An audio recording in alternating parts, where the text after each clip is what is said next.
are you on batteries? If everybody could take a seat, we're going to start shortly here.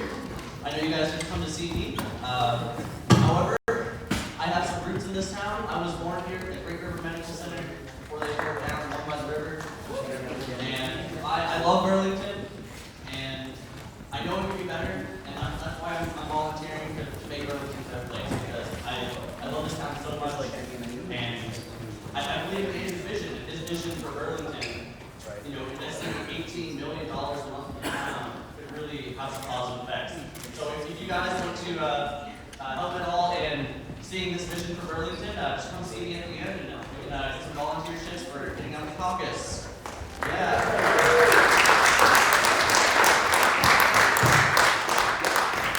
And I just also want to point out that Chris at Burlington by the Books will be selling Andrew's book at the Amazon discount price. So if you guys want to check out Andrew's book, go get it local. Come on, shop local. With that being said, I'd like to introduce a good friend of mine, Al Womble. He's a fellow river rat from Davenport. Give it up for Al.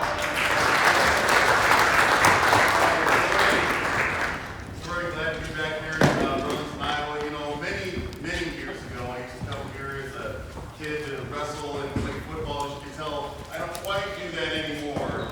But I do come down here and I get to enjoy places like Hungry Bear and Gator's Restaurant. So thanks for feeding me, Burlington. I just want to say that you know, I love individuals who are, you know, strong individuals, and I've got two strong women I would like to introduce to you here. One is Diane, former educator and the current co-chair of Des Moines County, and also my good friend Desiree, who is an Andrew supporter, precinct captain, and the head of nursing here. So, ladies and gentlemen, please give a warm eye welcome for my two friends, Diane and Desiree.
Hello. Hey.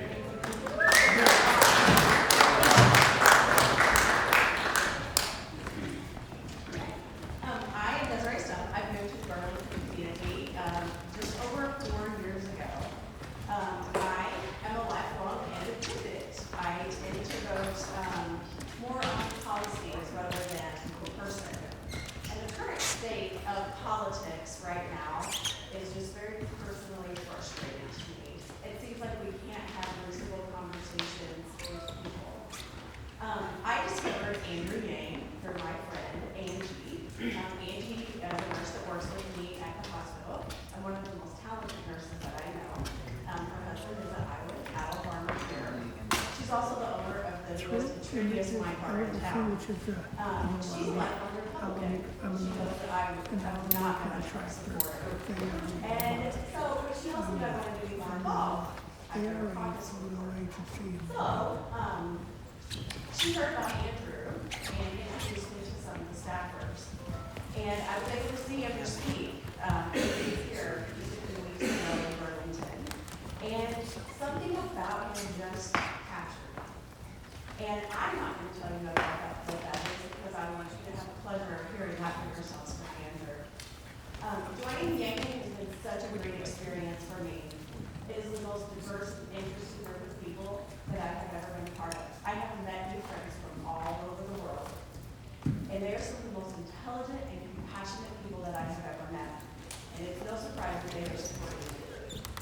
I have never caucused before, so I am happy that for the first time out of caucus, that I will be for a man of ethics, a man of integrity, and a man of thoughtfulness. With your help also to the next president of the United States. So I am pleased to welcome Andrew Yang. Yeah!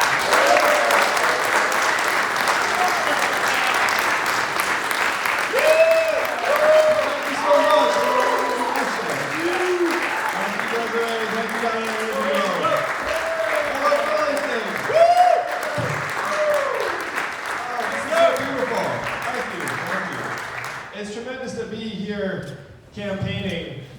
Now my wife's in town, well not in town, or else she'd obviously be here with me. She's in Iowa City with the boys. This is the home stretch. This is what we've been fighting for the last 2+ years. Many of you have been fighting for it for much, much longer than that. The last few years we've been struggling with a problem or question that I believe we still haven't really gotten a clear answer to. And that problem or question is this. How did Donald Trump win Iowa by almost 10 points? How did Donald Trump become our president in 2016? If you were to turn on cable news at any point between 2016 and now, why would you think that he won? Russia, Facebook, Hillary, FBI, lies, media. Jobs is the one I'm centered on because Burlington, I'm a numbers guy, and I saw the explanation the media was offering and thought that they really didn't seem complete. And so I went looking through the numbers for an explanation, and I found one I think many of you will find familiar here in Burlington. We eliminated 4 million manufacturing jobs over the last number of years in this country. And where were those jobs primarily located? Ohio, Michigan, Pennsylvania, Wisconsin, Missouri, and 40,000 right here in Iowa.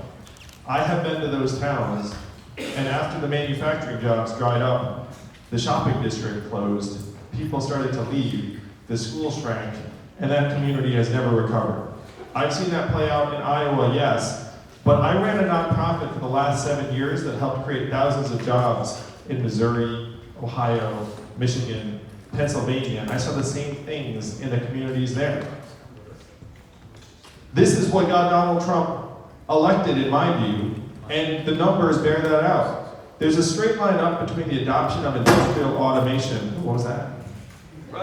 Russians, yes. They're always trying to interrupt my events. So there's a straight line up between the adoption of industrial automation in a voting area and the movement towards Trump in that area. It's one of the strongest correlations you can find. And unfortunately, what we did to those manufacturing jobs, we are now doing to jobs in other parts of the economy. How many of you have noticed stores closing around where you work and live here in Burlington? And why are those stores closing? Amazon's the major reason, that's right. It was Walmart, now it's Amazon. Like Walmart was like a tank, came into town and like mowed down the mom and pops. And then Amazon's like a spaceship. Like hovering above the whole thing. Amazon's sucking up $20 billion in business every single year, closing 30% of America's stores and malls. Most common job in the economy is retail clerk. The average retail clerk is a 39-year-old woman making between $8 and $12 an hour. What is her next job going to be after the store closes? How much did Amazon pay in federal taxes last year? Zero. That's the math, Burlington. 20 billion out, 30% of your stores closed, you get zero back. You see these changes when you look around the fast food restaurants, the McDonald's, and the self-serve kiosks, but the changes are more pervasive than most of us even know. When you all call the customer service line of a big company and you get the bot or the software, I'm sure you do the same thing I do, which is you pound 000, say human, representative, human, representative, until you get someone. And raise your hand, that's what you do. Yeah, we all do that. We're all like, a human must work for this company somewhere, and I'm going to find them right now. Yeah, 000. No, you don't even wait for the menu, you're just like 000. But in 2 or 3 short years, the software is going to sound like this. Hello, Andrew, how are you? What can I do for you? It'll be fast, seamless, efficient. You might not even know it's software that you're talking to. What will that mean for the 2.5 million Americans who work at call centers right now making between $10 and $14 an hour? How many of you all know a truck driver here in Iowa, in Burlington? There are 3.5 million truckers in our country. Average age 49, 94% men. And my friends in California are working on trucks that can drive themselves. They tell me they are 98% of the way there. A robot truck just transported 20 tons of butter from California to Pennsylvania 3 weeks ago with no human intervention. Why did they choose butter for this maiden voyage? I have no idea. But if you Google robot butter truck, you will see the story. And at the end of the route is a giant stack of pancakes. I think I said true except the pancakes. I'm just seeing if you're listening. So what will these self-driving robot trucks mean for the 3.5 million truck drivers in our country, or the 7 million plus Americans who work at truck stops, hotels, and diners that rely upon the truckers getting out and having a meal every day? How many of you have been to Iowa 80 in Davenport? They've got a meat buffet. They say that 5,000 people stop at Iowa 80 every day. What will that number be if the trucks no longer have drivers? We're in the midst of the greatest economic transformation in the history of our country, what experts are calling the 4th Industrial Revolution. When's the last time you heard a politician say 4th Industrial Revolution? 4 seconds ago, just now. And I'm barely a politician. So I'm an entrepreneur that was getting accolades and awards for helping create thousands of jobs in the Midwest and the South. I was honored by the Obama administration multiple times, so I got to bring Evelyn to meet the president. My in-laws were very excited about me that week. But during these 7 years, I got this sinking feeling that my work was like pouring water into a bathtub that had a giant hole ripped in the bottom, and that the water is rushing out more and more. That water rushing out led Donald Trump to the White House, and unfortunately it's going to accelerate as AI and self-driving cars and trucks become more and more real in our economy. So I went to our leaders in DC and I said, what are we going to do to help our people manage this economic transformation? This was 2017. Trump wins. I'm like, holy cow. Tens of millions of our fellow Americans decided to take a bet on a narcissist reality TV star. This is not business as usual. We really need to figure this out. I go through the numbers, I find, okay, we're in the midst of this economic transformation. And I feel like Iowa is ground zero for this transformation in many respects, because it already happened on your farms. You saw the consolidation and mechanization of many of those agriculture jobs. And then it went to your factories, where it's now wiped out 40,000 manufacturing jobs and counting. Now it's shifting to your main streets, and you're starting to see the stores' lights go out. We have to stop it before it gets to your highways. So this is what I was figuring out in 2017. I go to our leaders in DC and I say, what are we going to do? And what do you think the folks in DC said to me when I said, what are we going to do? Yeah, like on another event, someone made like that Scooby-Doo noise. It was like, whoop. So the answers I got out of DC were these. Number 1, we cannot talk about this. Number 2, we should study this further. Very DC answer, right? Maybe form a committee. And number 3, we must educate and retrain all Americans for the jobs of the future. How many of you have heard something like that? Yeah, it sounds sort of responsible, but I'm the numbers guy, so I went looking at the studies. Do you all want to guess how effective the government-funded retraining programs were for the manufacturing workers who lost their jobs in the Midwest? You know it's low, because I'm anchoring you low. But you also know it's low because you know human beings. You know if you have 500 manufacturing workers who lose their jobs, they don't all walk out and be like, oh great, it's time for my coding program. I'll be at that laptop in no time. Like, that's not human nature. The success rates of those retraining programs are very, very low, 0 to 15%. Almost half of the manufacturing workers who lost their jobs in the Midwest left the workforce and never worked again. Of that group, almost half filed for disability. You then saw surges in suicides and drug overdoses in these communities to the point where America's life expectancy has now declined for the last 3 years in a row. You know the last time America's life expectancy declined 3 years in a row? Great Depression is a fantastic guess. It's a little bit earlier than that. It's the Spanish flu of 1918, the global pandemic that killed millions. You have to go back 100 years because it is highly unusual for life expectancy to ever decline in a developed country. It ordinarily goes up and up because you're getting richer, stronger, healthier. For the United States of America, it's gone down and then down and then down again. So when I said this to the folks in DC, I said, hey, retraining's not working. They said, well, I guess we'll get better at the retraining. And one person said something that brought me here to you all in Burlington this morning. Said, Andrew, you're in the wrong town. No one here in DC will do anything about this because fundamentally, this town is a town of followers, not leaders. And the only way we will do something about it is if you were to create a wave in other parts of the country and bring that wave crashing down on our heads. And I said, challenge accepted. I'll be back in 2 years.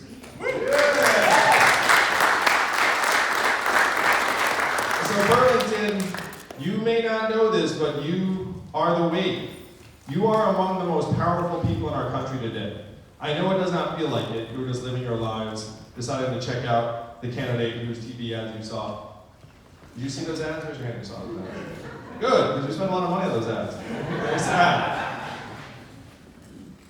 You all are among the most powerful people in our country today. I did the math. Do you know how many Californians each of you is worth? 1,000 Californians each. So look around this room. How many of us are here today? I'm going to give a Trumpian estimate. There are 900 people. The biggest room anyone's ever seen. I think there are about 60 people here today. That 60 Iowans is like 1.5 football stadiums full of Californian voters. That's how much power is here in this room today. This is the power to actually change the direction of our country, to rewrite the rules of the 21st century economy to work for us, to work for you, to work for your families. So what the heck does that look like? How do we make it so that this economy is working for you?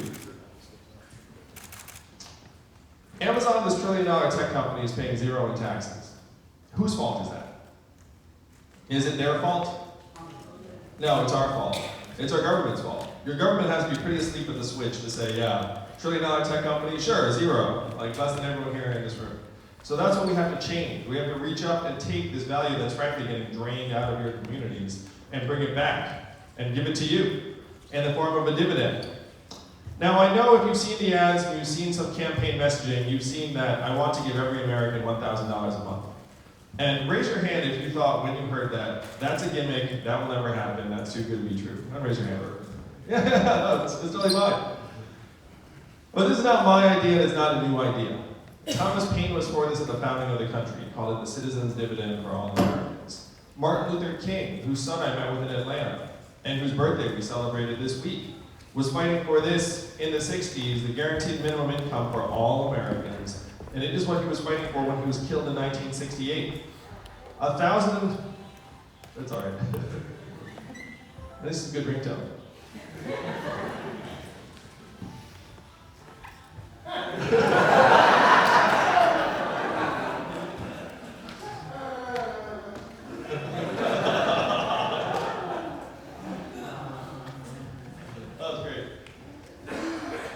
So during the 60s, 1,000 economists endorsed this plan, including Milton Friedman, one of the godfathers of modern economic thought. It was so mainstream it passed the US House of Representatives twice in '71 under Richard Nixon, the family assistance plan, with a guaranteed income floor for all Americans. And then 11 years later, one state passed a dividend where now everyone in that state gets between $1,000 and $2,000 a year, no questions asked. And what state is that? And how do they pay for it? Oil. And what's the oil of the 21st century? Technology. Data, technology, AI, self-driving cars and trucks. A study just came out that said that our data is now worth more than oil. How many of you saw that study? How many of you got your data check in the mail? If your data is now worth more than oil, People are making billions of dollars off of it, and you're not getting any of it. Who is getting all that value? Facebook, Amazon, Google, Apple, these trillion-dollar tech companies that are paying zero or next to zero in taxes. Do you see how this game works? So this is what you have to change. You reach up, you get tiny fair share of that value that's flowing out and bring it back to you in the form of a dividend, build a trickle-up economy, from our people, our families, our communities up. We can generate hundreds of billions of revenue just like that, just by getting some of this value that's leaving you all, that you're not getting anything of. Put it into your hands, and where does that value go?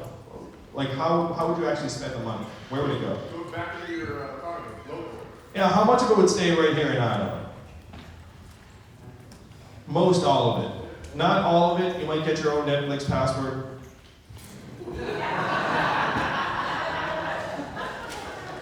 But most of it would go where? The car repairs you've been putting off, the daycare expenses, Little League sign-ups. Piano lessons.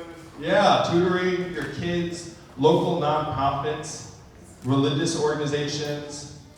This is the trickle-up economy that we can make real very, very quickly, that you must make real on February 3rd. Raise your hand if you're a parent like me and Evelyn.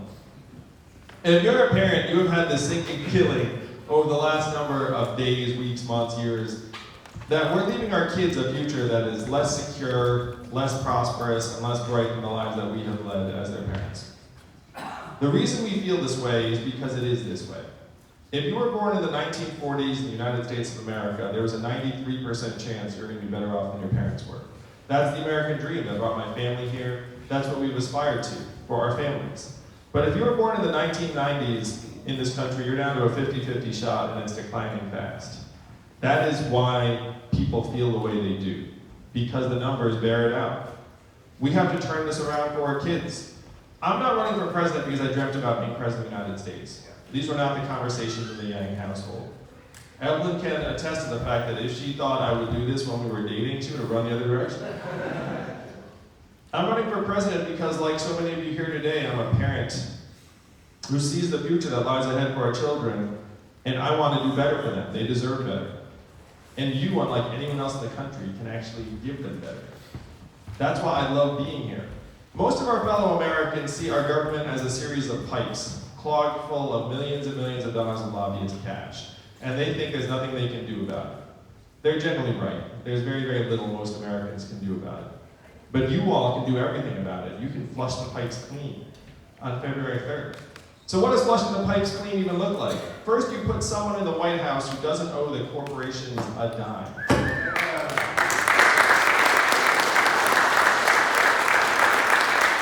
My campaign raised $16.5 million last quarter in increments of only $35 each. So my fans are almost as cheap as Bernie's.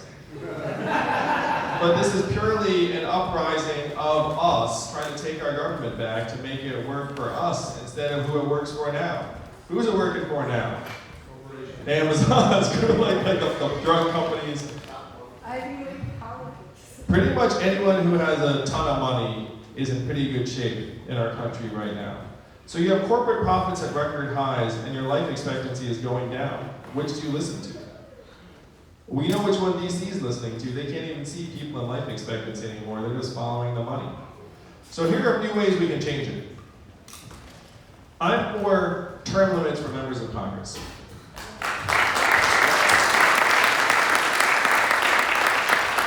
And I have the key to actually passing it. So I'll be your president a year from now. Thank you, Burlington. I get to DC and I'm like, hey, we should have term limits for members of Congress because people should be heading to DC to do the people's work and then come home. They should not be going there to squat for as long as possible. Be like, ooh, I like it here, I like it. I like it, let me stay. So what we're going to do is we're going to pass 12-year term limits for members of Congress, but here's how you pass it. Current lawmakers are exempt. Do you think they'll pass that? They would pass that the next day. They'd be like, we do this for the American people. Because they'd be like, hey, I'm exempt. Like, I can hang out for as long as I can. But then eventually they'll lose, they'll get phased out, and then you'll wind up with a legislature that's much more dynamic and responsible. And I gotta say, people would feel much more free to vote their conscience if they know that they're gonna get out, they're gonna be out of there at a certain point, because they'll be like, hey, I really should try and get something done. Like down the stretch of my time here in Congress. The best Congress people I've met, and I've met a lot of them, have that attitude. They're like, I want to get something done, and then go home. That's the attitude they all should have. Donald Trump said he wanted to drain the swamp. I want to do something a little bit different. I want to distribute the swamp. Now, what the heck does that mean? Why do we employ hundreds of thousands of people in the most expensive city in the country? Why wouldn't we move some of those jobs to Michigan, Ohio, Iowa, Pennsylvania, places that could use the jobs? And I would argue that the government agencies would make better decisions because the regulators would live someplace normal and not in a DC bubble where they just talk to each other. So these are the ways we can actually get our government and our economy working for us. Right now we're following corporate profits off a cliff, even as our health is heading the other direction. You have record high GDP and corporate profits right now. You know what else are record highs in the United States of America? Depression, debt, financial insecurity, suicides, substance abuse, stress, cost of college. You know what are record lows right now in the United States of America? Starting a business for a young person, getting married, having children. Anything that you associate with a thriving society is now in multi-decade lows. But we can't even see it because our government's worshiping corporate profits. Instead of following GDP off a cliff, we should actually measure how we're doing by how we're actually doing.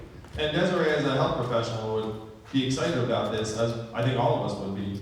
Instead of corporate profits, how about we measure how we're doing by our own health and life expectancy, mental health and freedom from substance abuse, childhood success rates, proportion of elderly who can retire in quality circumstances, clean air and clean water. These are the real measures of our country's progress. I would modernize our measurements to include these measures, and then I would present them to you each year at the State of the Union. I'd be the first president to use a PowerPoint deck at the State of the Union. And if you like that visual, you definitely have the right campaign. So this is how we can actually modernize our measurements, and I know how flawed our measurements are because of my own family. My wife, Evelyn, most days at home with our two boys, one of whom is autistic. How much is her work valued at in our current economic measurements? That gets a 0. How about caregivers taking care of ailing loved ones? Also a 0. How about volunteers and activists trying to make the community better? 0. Coaches and mentors trying to strengthen the next generation? 0. 95% of artists, unfortunately. You know one thing you don't think about, but it's really profound. How about local journalists? We have put almost 2,000 local newspapers out of business over the last number of months, and there are now 200 counties in the US that don't have any paper to speak of. You know what doesn't function as well if you don't have any local news? Democracy. Because how the heck can you vote on what's going on in your community if there's no one even covering what's going on in your community?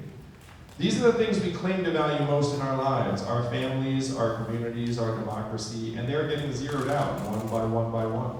And you have to ask, how the heck did that happen? It's because we've all been collectively confused to think that economic value and human value are the same things. And what you have to do on February 3rd is say that we all have intrinsic value as Americans, as citizens, and as the shareholders of the richest country in the history of the world. That's the message we have to take on February 3rd to the rest of the country. This is how we actually humanize the economy and make it work for us and our families, make it so we can look our kids in the eyes and say your country loves you, your country values you, and your country will actually invest in your future. People can tell when you're paying lip service to something and when you're actually doing it. I know this because I've run organizations and I've seen what happens with people. There are 3 things you can do with people, generally speaking. Number 1, you do nothing, and then they leave you within a year. Number 2, you tell them how great they are. That works for about 1 year, and then they leave between years 1 and 2. Number 3, you actually compensate them, you give them raises, you try and give them a path forward in the future, and then they may stay with you for years, maybe even an entire career. What are we doing right now for our kids?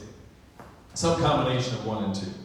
But imagine a country where at 18, They get a financial literacy class before they start getting this $1,000 a month dividend, so they know how to spend it. And then senior spring, we send them to another part of the country for a month to live and work, because it'll give them exposure to another part of America, and they don't learn anything senior spring anyway.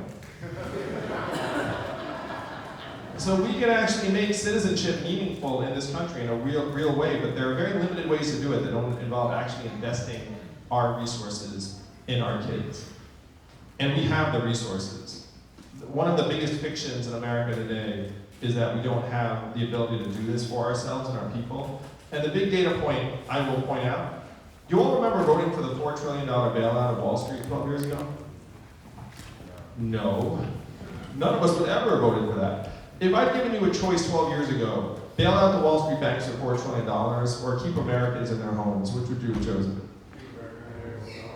Yeah, right? Yeah, no question. Like, literally, it would have been 100% keep Americans in their homes. And what did our government do? They went straight to the banks, and they hoped we wouldn't notice. I noticed. I think a lot of Americans noticed. So this time, we're going to move it this way to our people. We're going to say, we're going to move it to our kids. We're going to move it to our communities. We're going to move it to our schools. We're actually going to make it work for us instead of who it's working for right now. Donald Trump's our president today because he said he wanted to make America great again. It was a very simple message. Well, what did Hillary Clinton say in response? America's already great. Remember that? It's been a long 3 years, I know, Burlington. But it's now coming to an end. That response did not work for a lot of people because the problems are real. We have to acknowledge the problems and their depth and severity, but then we need real solutions that will actually move our communities and our country forward. What were Donald Trump's solutions? Build a wall, turn the clock back, bring the old jobs back. Burlington, we have to do the opposite of these things. We have to turn the clock forward. We have to accelerate our economy and society to rise to the real challenges of the 21st century, like climate change. We need to evolve in the way we see ourselves and our work and our value. I'm the ideal candidate for this job because the opposite of Donald Trump is an Asian man who likes math. Thank you all very, very much. You may not know this, but math is an acronym, and what does it stand for, Burlington? Make America think harder. Make America think harder, that's right. That is your job on February 3rd. It's your job to move this country we love. Not left, not right, but forward. And I know that's just where you will take us. Thank you all so much.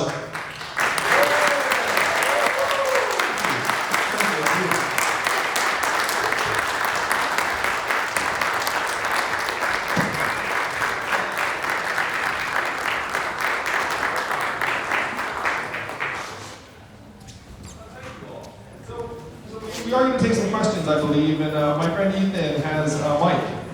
And then I'll stick around for pictures, don't worry about it. Yeah, no, it's effective. I'm into efficacy. I do the same thing. He's got the mic. We'll get to you after he does his thing. I'm currently here on a trip with a number of other students from college, and a big issue for me is the price of college and the student loan crisis. So, what are you going to do to handle the student loan crisis and the underlying problem of how much college costs? What school you guys are from? Ron College, Illinois. Raise your hand again if you're a parent. If you're a parent, you've been like, what the heck is going on with the cost of school, right? Like, why the heck did college get 2.5 times more expensive over the last number of years? Did it get 2.5 times better? No, it really didn't. It just got 2.5 times more expensive. So I went through the numbers. Why did college get so much more expensive? Do you think it's because they hired lots of professors and paid more? No. Do you think it's because they invested a lot in facilities and buildings and stuff like that? A little bit, but not really.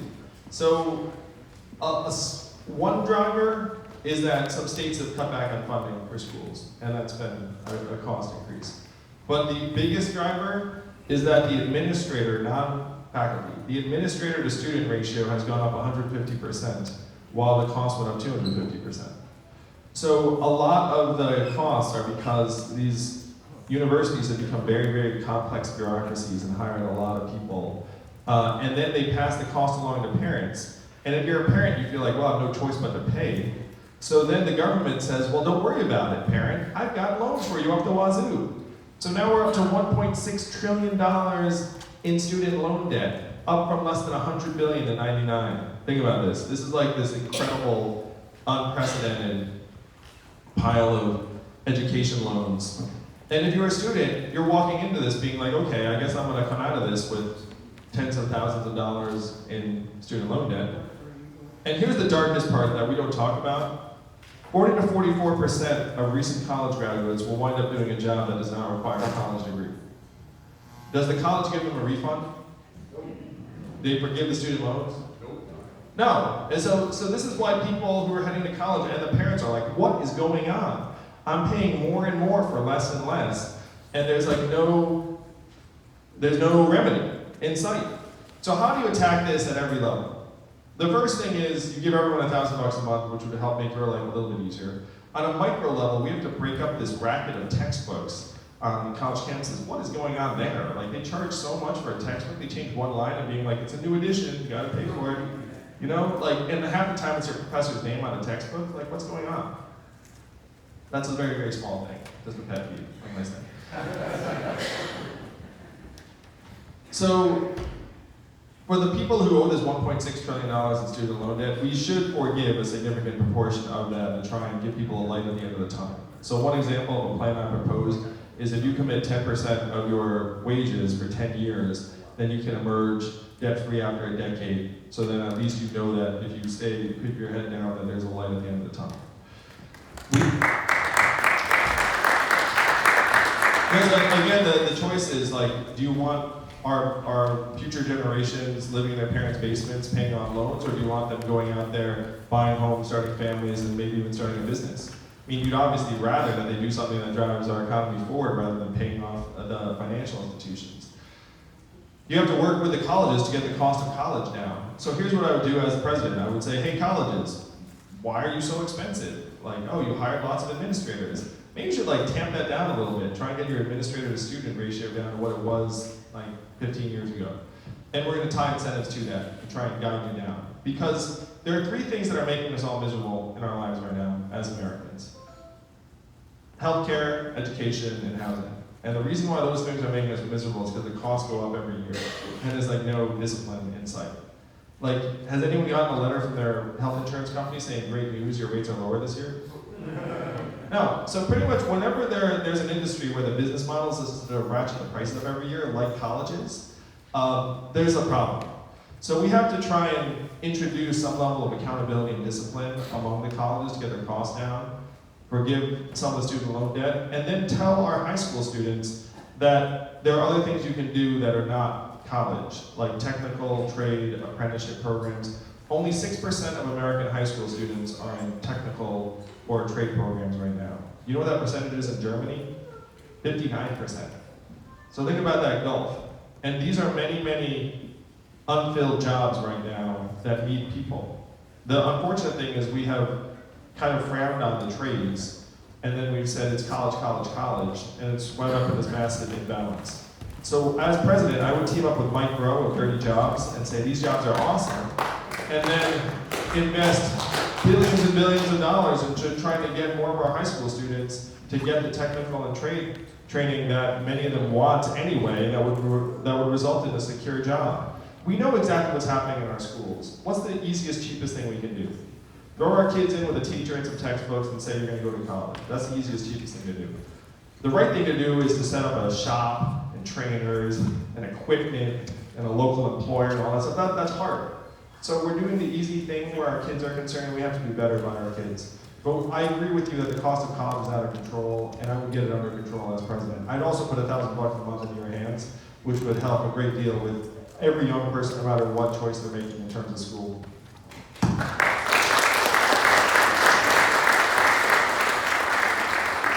I probably stay with it.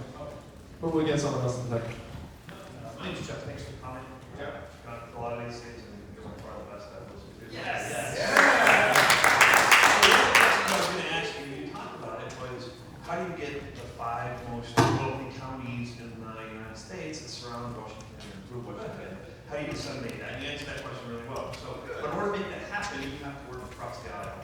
Is there a Republican that you like, you would consider that you think you have a good relationship that you would work with in order to promote these ideas? Thanks for the question, Jeff. So here's the vision, and we're this close to making the vision happen. It's so fun. So I want you all to imagine after you come out and caucus for this campaign on February 3rd, the headlines that night and on February 4th after Andrew Yang shocks the world and wins Iowa. Can you imagine what a freaking earthquake that would be? It'd be so much fun. So then, I promise you, we win Iowa, we're going to win New Hampshire because we've got a lot of support in New Hampshire. The third party in New Hampshire is libertarians. Libertarians really like me and the freedom dividend and a lot of what we're talking about. So we win Iowa, we win New Hampshire. I become the Democratic nominee. Internet odds have me as a heavy favorite against Trump in the general because some Trump voters actually kind of like me. 18% of college Republicans say they would support me over Trump in the general election, as one example. So I beat Trump in the general, I'm in the White House, and then Democrats and progressives will be like, wow, we took a bet on Andrew Yang and worked and beat Trump, very excited. But then there are many, many Republicans who are really, really tired of the Trump era and want to actually try and do things that would help move the country forward that we've traditionally agreed on. Things like infrastructure. I cannot believe that Trump did not even build anything. I thought at least he'd do it just to put his name on it, right? I was willing to accept Trump Bridge just to have the bridge. Be like, sure, whatever, name it whatever you want. But he left us more to do. Republicans and conservatives, one, they don't hate the dividend because the dividend was passed by a Republican governor in Alaska. It's a deep red conservative state. Many conservatives don't dislike the idea of economic freedom and resources in American hands. They don't like really big bureaucracies making everyone's decisions. So my administration will be able to draw people in from both sides of the aisle. I'm non-ideological, I'm very data-driven and solutions-oriented, and people sense that. One thing I think Democrats should do, I think we should go on Fox News and talk to the American people. Because how can you win an election and bring the country together if you literally won't talk to 40 or 50% of the population?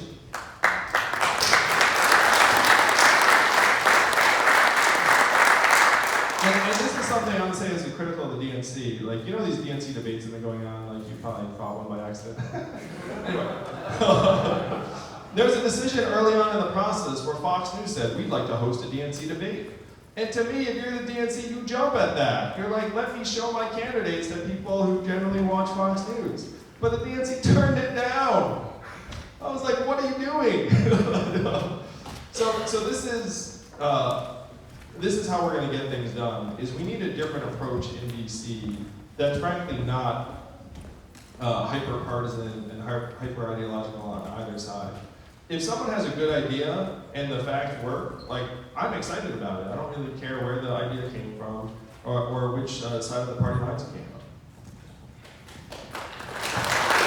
Thanks, that's all the time we have for Q&A. Please do that one more time for Andrew Yang. Oh no, Burlington, thanks for the question.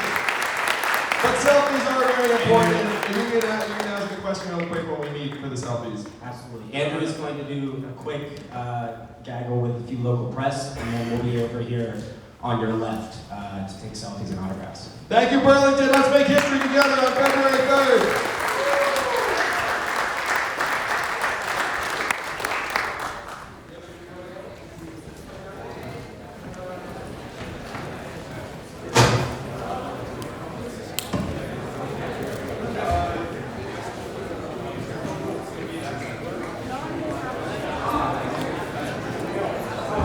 Ladies and gentlemen, if you'll please line up on the left side of the building, my colleague Lacey there in the burgundy sweater is the start of the line. All right, what's up, live stream? We are currently looking for your donations to Andrew Yang through theyanggame.com. Whoever has the highest donation before the selfie line ends is going to get a shout out from Andrew Yang himself.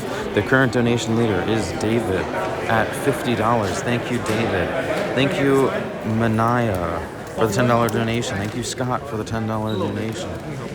Thank you, Cynthia, for the $8 donation. Thank you, Paul, for the $10 donation. Thank you, Alexander, for the $10 donation. Thank you, Maria, for the $8 donation. Thank you this morning before the stream started. Colleen with the $100 donation. Zach with the $8.88 donation. Michael with the $50 donation.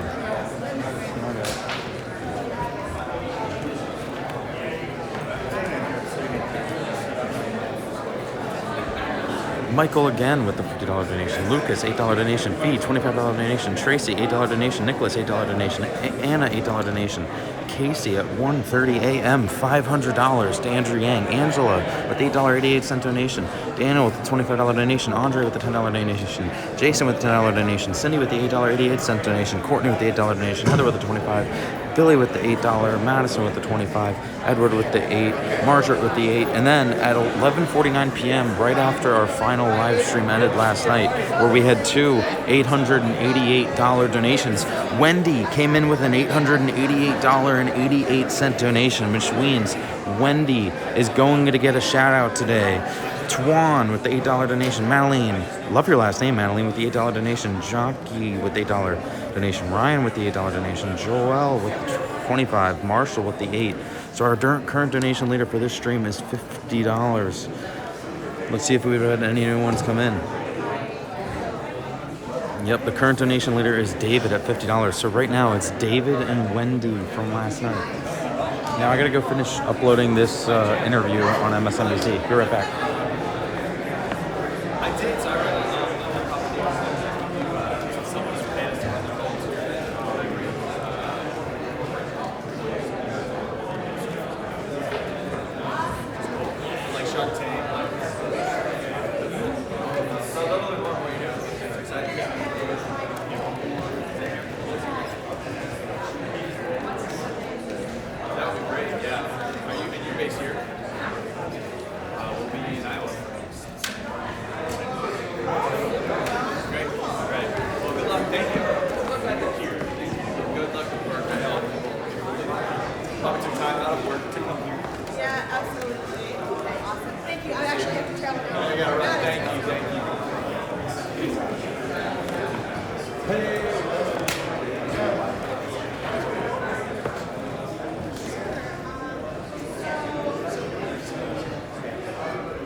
I'm currently editing a video on YouTube.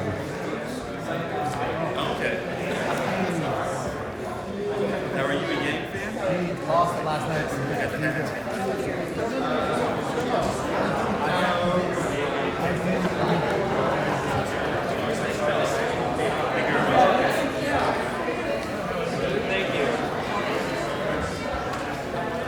Problem is, the video says it's going to take 59 more minutes to upload. I don't really have 59 minutes. Like, I need it to upload now. Where's no Wi-Fi? Brutal.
Excuse me, would you like a muffin?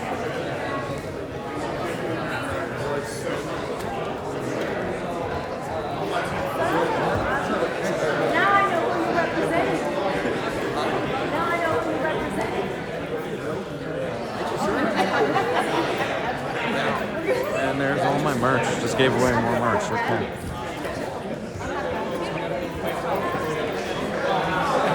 Thank you, Delani, for the $25 donation, Andrew Yang. Thank you, Jin, for the $10 donation, Andrew Yang.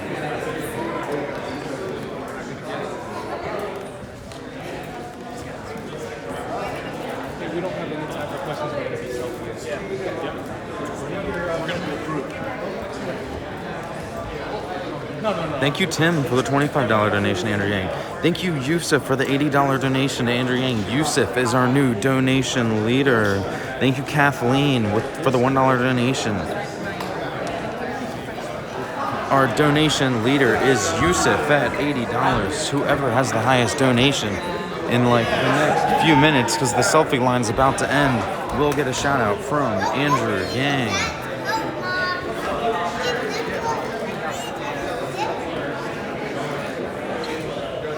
We also have Wendy, who dropped $888.88 last night. Thank you very much, Wendy. You are going to get a shout out. I don't even know if Wendy's watching right now, but if you are, you too are going to get a shout out from the man, the myth, the legend, Andrew Yang.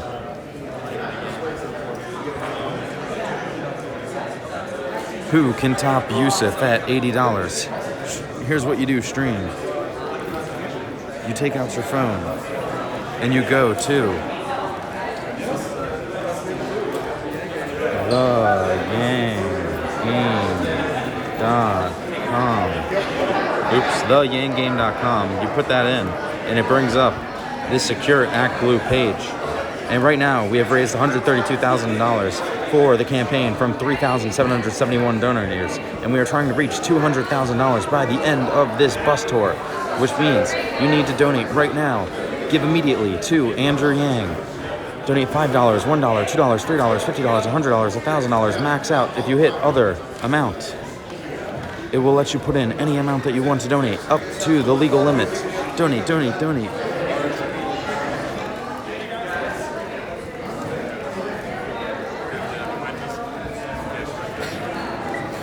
We have a new donation leader, Victoria. Just donated $100 to Andrew Yang's campaign. Victoria is the new donation leader.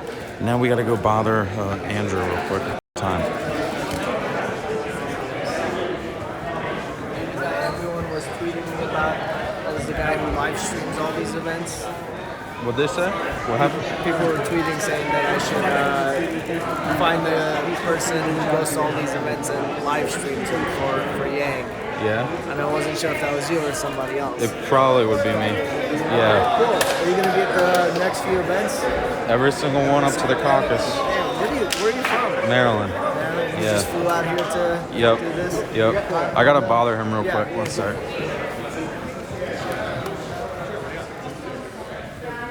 Yeah, nice jacket. All right. 1, 2, 3. All right, on three. Thank you, sir. Like the message. Thank you. Andrew, could I get a shout out for Victoria, who donated $100, and then last night we had one more $888 donation from Wendy. Thank you, Victoria, for the donation, and thank you, Wendy. 888, so auspicious. Happy Chinese New Year. Thank you both so much. Thank you. Oh, and Yusuf just came back with a $120 donation, but it's too late because we already hit it. We appreciate your donation, though, Yusuf. Oh wait, actually, Yusuf is the 200. He's at 200 now. Oops. Oh, no problem. Thank you. All right, guys, gotta go to the next town hall. We'll see you, Yusuf. You're the new donation leader for the next event at $200. If you guys would like to be the donation leader, you got to donate more than $200. That's what Yusuf just donated.